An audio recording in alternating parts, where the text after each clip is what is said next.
Bienvenue à cette émission Réplique face à face. Mesdames et messieurs, très heureux de vous présenter ces numéros. Aujourd'hui, nous allons analyser l'actualité de l'heure. Après les élections du 30 décembre, quel comportement que doivent afficher les jeunes? Nous allons en parler avec un analyste politique. Il est aussi coach des jeunes. Un homme de Dieu aussi, c'est Koshikanta Matunga. Avec lui, nous allons parler de l'actualité en République démocratique du Congo. Bienvenue. Merci d'avoir répondu à notre invitation. Vous êtes coach de jeunes. Vous avez un intérêt particulier envers la jeunesse.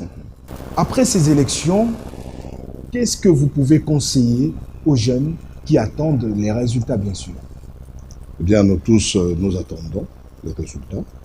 Et nous devons savoir une chose, que la jeunesse est une partie très importante dans la vie de l'homme. Et c'est quand on est jeune qu'on est fort, quand on est jeune qu'on est capable de beaucoup de choses. Et personnellement, j'ai été content de voir la participation de jeunes pendant ces élections. Il y a eu plus de 80% de jeunes qui ont postulé. Bon, en même temps aussi, c'est vrai qu'il y a quand même des choses qui sont un peu du côté négatif de la chose, c'est de voir 15 000, plus de 15 000 dans le national, pour juste 15 000 candidats, juste pour 500 places. Alors là, on se dit, il y a aussi d'autres moyens de servir le pays. Mais c'est déjà quelque chose de bon de voir la prise de conscience des jeunes dans l'amour de leur pays. Alors, maintenant que les élections se sont passées, eh bien, nous attendons que les choses se passent. On attend tous les résultats. Alors, souvent, les jeunes sont manipulés pendant cette période. Si on proclamait X, il faudrait refuser parce que c'est Y qui doit être élu. Comment conseillez-vous les jeunes? Personnellement, je n'arrête pas de dire ça aux jeunes autour de moi, que la jeunesse congolaise ne doit plus jamais être manipulés par des gens qui ont des intérêts ou des agendas cachés. Les jeunes sont forts, ceux qui sont toujours dans la rue, ce sont les jeunes. Toutes ces personnes-là qui parlent dans leur bureau ou dans leur maison ne sont jamais dans la rue et ce ne sont pas eux qui meurent. Et j'ai un message particulier, surtout dans notre jeunesse aujourd'hui. Nos parents ont payé pour notre maternité. Les jours où on sortait de la maternité, ils ont dû payer pour cela. Ils ont payé pour les études. Ils ont payé pour l'université. Ils ne doivent pas payer pour notre enterrement. C'est-à-dire? C'est-à-dire, parce que nous savons tous ce qui se passe quand on se met dans la rue. Nous savons tous quand on commence à casser, qu'est-ce qui va se passer. Beaucoup de jeunes sont morts avant leur temps. Tu as terminé l'université pour mourir avant même de travailler. Je ne pense pas que ce sera une bonne idée et une bonne pensée de suivre ce mouvement et se mettre dans la rue et mourir. Ce n'est même pas s'aimer soi-même ou aimer ses parents. Est-ce que pensez-vous que ces jeunes qui sortent dans la rue pour réclamer X, Y situation, vous pensez qu'ils ont toujours tort? Ils n'ont pas toujours tort, mais ils sont toujours aussi infiltrés par des gens qui les poussent à l'erreur. Et c'est ce qui est dangereux. Alors, ça dépend de ce qui se passe devant vous. Parce que vous avez été aux élections. On vous a voté ou on ne vous a pas voté. C'est un jeu. Il n'y a que 500 places sur 15 000 personnes. Ce n'est pas possible qu'on ait 15 000 personnes au Parlement. Donc, il n'y aura que 500 personnes. Souvent, ces jeunes se révoltent contre le résultat publié à la présidentielle. Mais là aussi, c'est encore notre problème. Parce que même si on avait que 20 candidats pour la présidentielle, pour le compte de la présidentielle, mais on n'a qu'une seule place. Et il n'y aura qu'une seule personne qui va passer. Alors qu'on le veuille ou non, il y aura une seule personne qui sera là. Alors, jouons le jeu de la politique, jouons le jeu d'être de bons perdants. Si vous avez perdu, acceptez votre perte. Si vous avez gagné, acceptez votre victoire. Et la vie continue. Attendez la prochaine élection. Aussi, pour vous, comment les jeunes peuvent réclamer leurs droits? Par quel moyen? Est-ce que... Non, nous devons bien nous comprendre sur le droit. Parce que Vous avez été aux élections, vous avez perdu, ou votre candidat a perdu. C'est quoi votre droit là-dedans? Votre droit, c'est accepter et vous asseoir. Ce n'est pas se mettre dans la rue et commencer à crier. Vous ne venez pas à la CENI. Vous restez là où vous êtes, vous acceptez et on évolue. Parce qu'il y a plusieurs manières de servir le pays. C'est ce que j'aimerais que le jeune... Il faut cautionner tout ce qu'on vous présente, même si c'est pas normal. Écoutez, ce monde ici n'est plus un monde politique. C'est ça l'erreur que nous faisons souvent dans ce pays. Le monde n'est plus un monde politique. Les gens pensent que c'est la politique qui doit toujours primer dans l'exercice de choses dans ce pays. Ce n'est pas ça le cas. C'est pourquoi nous sommes toujours en arrière. Nous sommes en retard de beaucoup de choses. Le monde est financier, le monde est affaires, le monde est business. Et les gens doivent comprendre. Et nous devons encourager l'entrepreneuriat de jeunes et autre chose. C'est parce qu'ils n'ont rien à faire qu'ils pensent que si je deviens député ou si je deviens ministre, c'est là où je deviendrai riche. Le Congo est le seul pays au monde où les politiciens sont riches. Quelqu'un qui a commencé la politique, après 10 ans, il est devenu milliardaire. C'est honteux. Parce que normalement, j'ai quand même, par la grâce de Dieu, sillonné le monde. Et j'ai vu que partout où je suis passé, les riches, c'était des fermiers, c'était des cultivateurs, c'était... Bon, même pas vraiment les banquiers, parce que les banquiers, c'est comme le cordonnier qui sont mal chaussés. Ils ne sont pas toujours aussi riches qu'on le pense. Mais ce sont les fermiers, ce sont les businessmen qui sont les plus riches. Et c'est seulement au Congo où on trouve que tout le monde veut porter une cravate. Qu'est-ce qui caractérise tout ça? Parce que tout, c'est dans l'enseignement qu'on donne à nos jeunes. Si nous donnons une certaine image, que si tu deviens politicien, tu deviens important dans la vie, et que si tu deviens politicien, c'est là où tu vas commencer à te faire de l'argent, c'est comme ça que ces jeunes pensent que c'est ça. Alors ils ont besoin d'écouter un autre son de cloche pour savoir que non, ce n'est pas seulement dans la politique qu'on va se faire l'argent. Il y a tellement de choses. Le pays est riche. Très souvent, quand on parle de la richesse du Congo, on ne parle que des minéraux et toutes ces choses. Mais on oublie toujours de parler de l'agriculture, qui est très importante. Et c'est ce qui va nous aider, non pas seulement nous-mêmes à vivre, mais aussi à faire les affaires avec ça.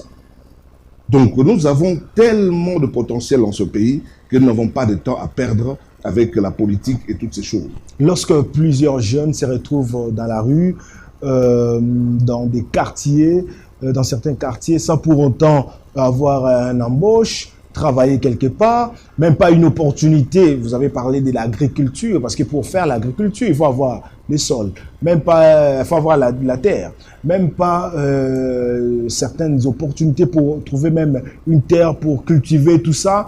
Ces gens, lorsqu'ils se retrouvent dans des situations pareilles, et puis leur ras-le-bol, c'est quoi? Lorsqu'ils trouvent qu'un politique vole leur liberté, et c'est un peu ça leur comportement. Non.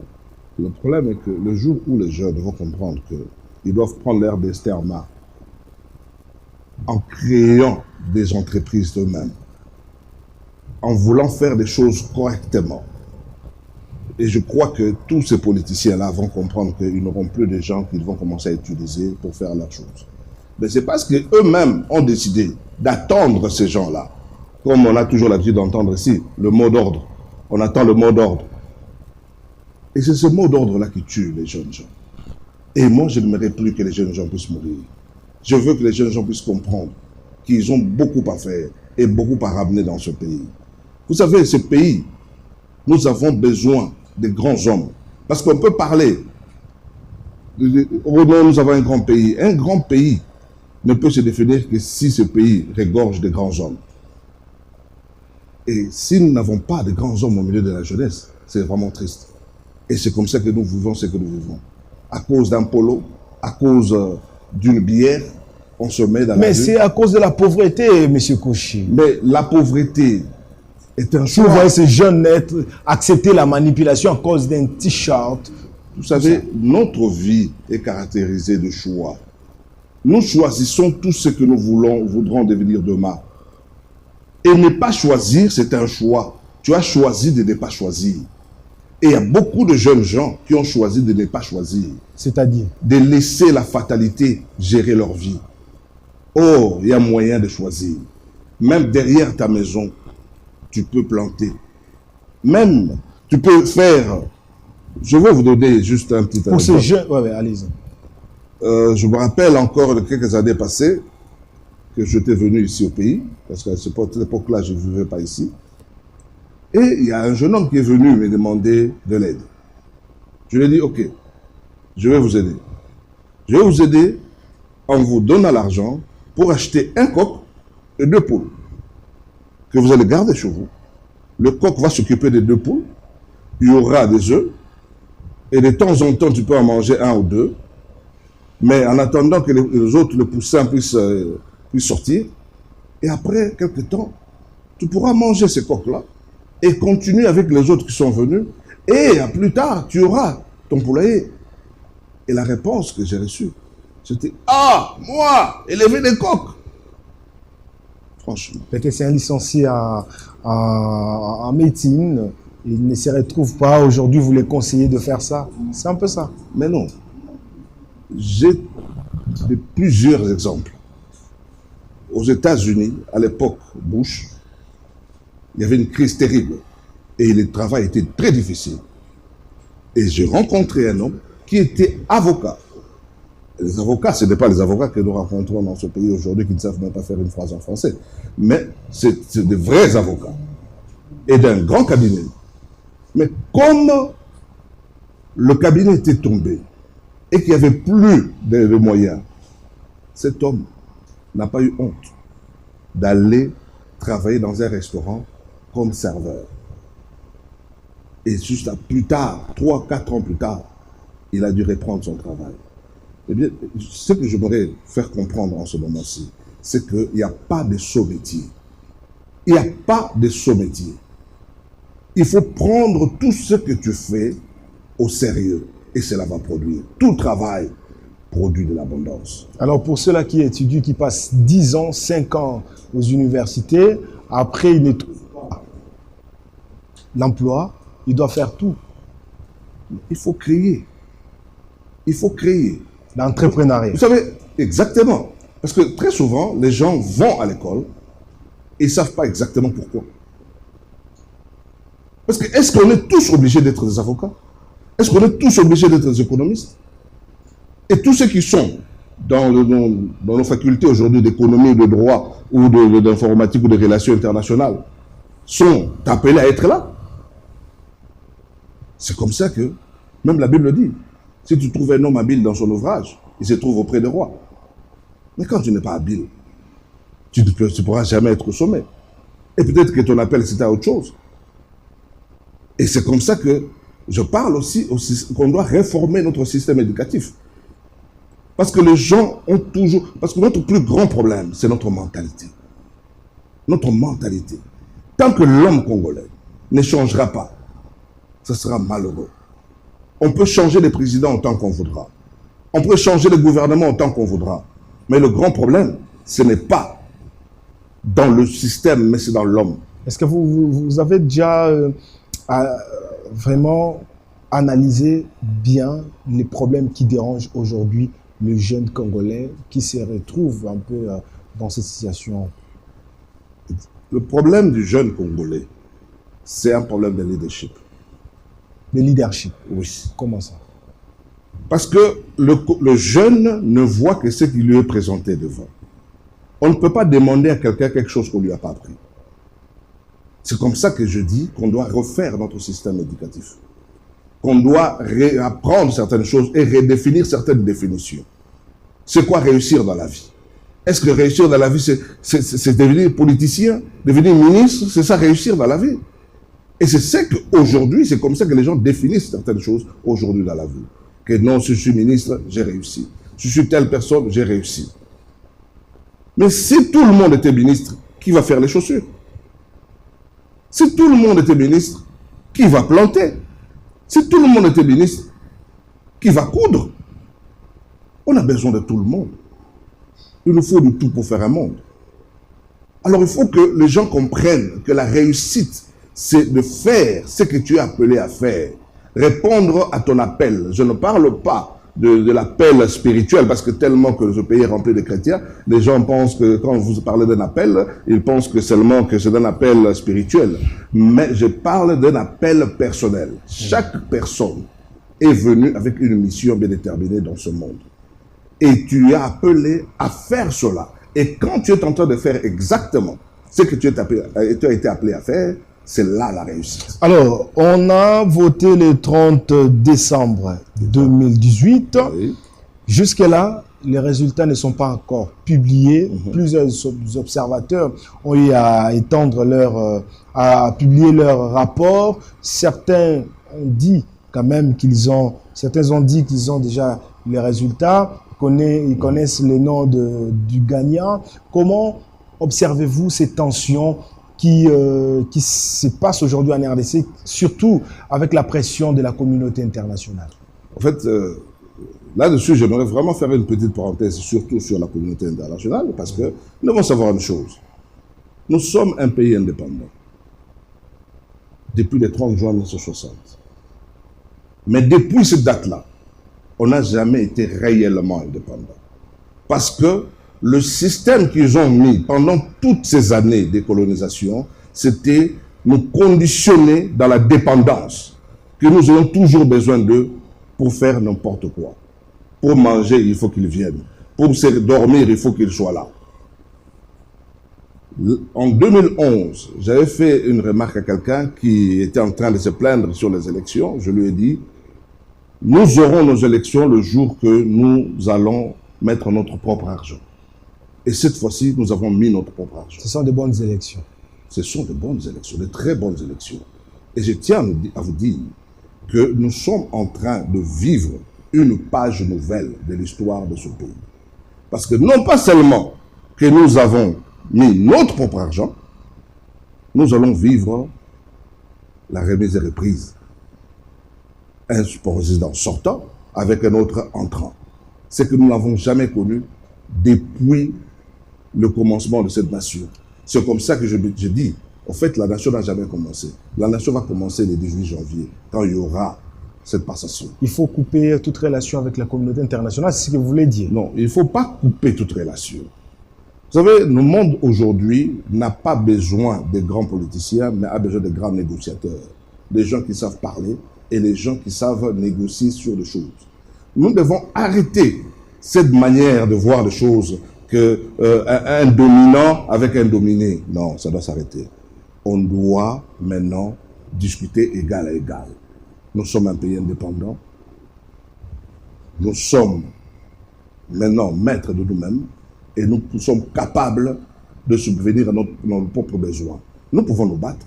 Nous avons plusieurs exemples dans ce monde, des pays qui ont connu des embargos et qui s'en sont sortis. Nous allons prendre l'exemple de Cuba.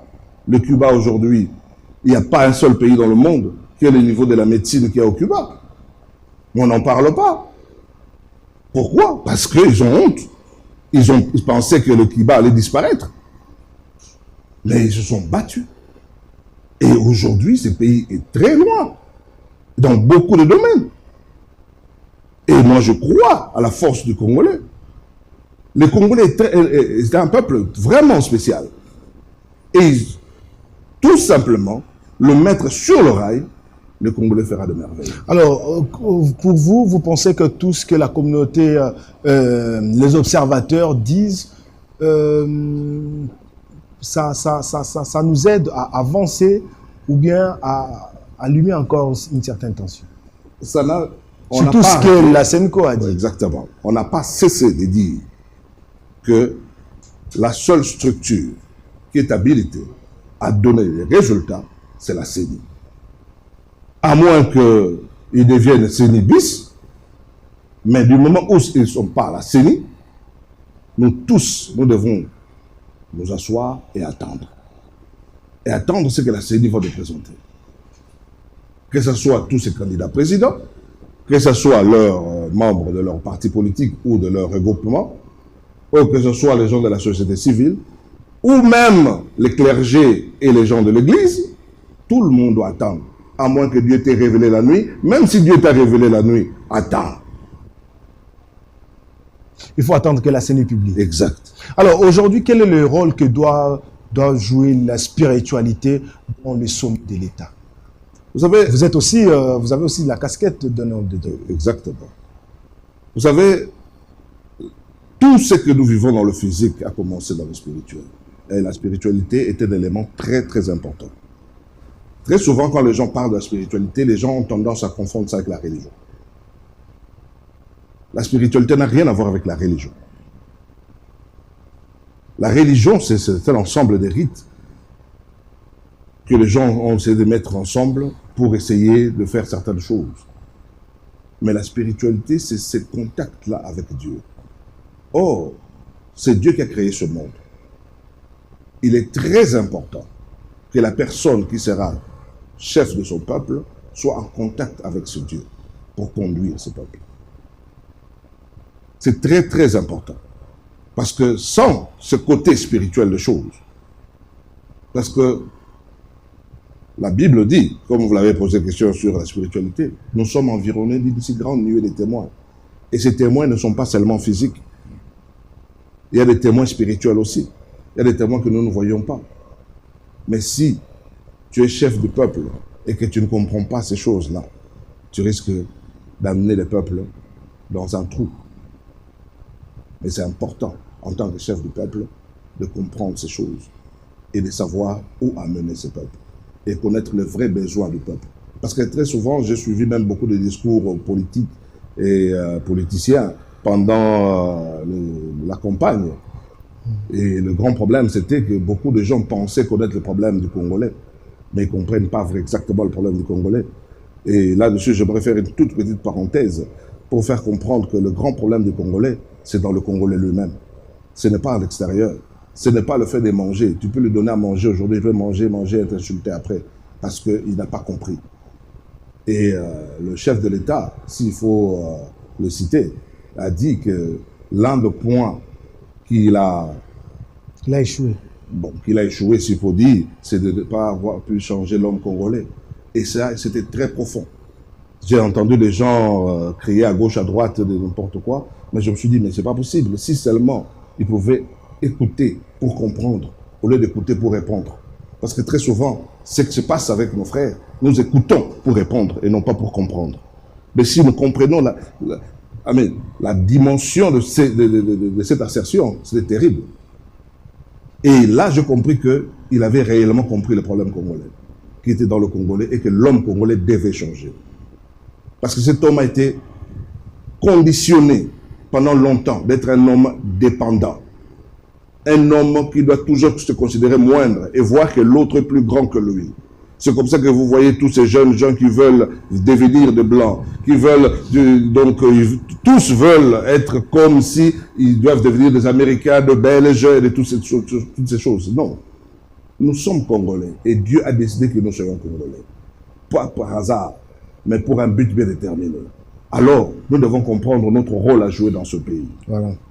Alors, nous entamons déjà vers la fin. J'aimerais que vous puissiez nous dire, aujourd'hui, quel est le débat qui doit être placé pour changer arriver dans une nouvelle mentalité, une nouvelle manière de voir les choses? Eleanor Roosevelt, qui était la femme de Franklin Roosevelt, un des présidents américains, sa femme a sorti une pensée que j'ai toujours trouvée magnifique. Elle a dit, les grands esprits parlent des idées. Les esprits moyens parlent des événements. Mais le petit esprit parle des hommes. Et j'ai vu, au niveau des Congolais, surtout de la jeunesse, on ne parle que des hommes. Moi, je suis de tels, moi, je suis de tels, moi, je suis de tels. C'est plus intéressant. Ce n'est pas intéressant. On doit parler des idées. Le Congo a besoin d'une jeunesse forte et une jeunesse de grands esprits qui pourront ramener de nouvelles idées pour que nous puissions tous avancer. Mais, Rabelais a ajouté quelque chose. La science n'entre pas dans un cœur méchant. Et tant que nous aurons un mauvais cœur, la science ne pourra pas entrer en nous. Science sans conscience n'est que ruine de l'âme. On a besoin de gérer le cœur du jeune Congolais. Et après qu'on ait géré son cœur, on lui ramène de vraies idées. pour que nous puissions avancer. Il faudra aussi que l'État puisse mettre les moyens requis pour que ces jeunes vivent mieux. Bonnes conditions de vie. Évidemment que l'État a sa part. Mais ça ne veut pas dire que quand l'État ne le fait pas, on doit croiser les bras. Non. Ça, c'est encore la dépendance. On ne doit pas toujours dépendre de l'État. Vous avez parlé de l'entrepreneuriat. Même l'entrepreneuriat, il faut qu'il y ait une facilité. Non. Parce que même dans l'entrepreneuriat, tu n'as pas toujours besoin de l'État. Pas toujours besoin de l'État. Il y a des institutions qui sont là pour soutenir et avancer. Parce que la chose la plus importante dans une affaire ou dans un business, ce sont les idées. Ce n'est pas l'argent que tu peux avoir. Parce qu'il y a, donne-moi quelqu'un qui a des millions, mais qui n'a pas de vision. Je te donnerai quelqu'un qui n'a rien, mais qui a une vision. Cette personne qui n'a rien aujourd'hui, mais qui a une vision, aura quelque chose demain. Mais la personne qui n'a pas de vision aujourd'hui, mais il a seulement des millions entre ses mains, vous allez le voir demain en train de dormir dans la rue. Comme c'est facile chez nous, on parle que de la sorcellerie, qu'on l'a ensorcelé. Non, on ne l'a pas ensorcelé. C'est tout simplement qu'il avait choisi de ne pas avoir une vision dans la vie. Vous avez un dernier message envers la population, surtout la jeunesse. Tout ce que je peux dire à la jeunesse, qu'elle soit de FCC, qu'elle soit de Cash, qu'elle soit de l'AMOCA, qu'elle soit de la société civile, jeunes,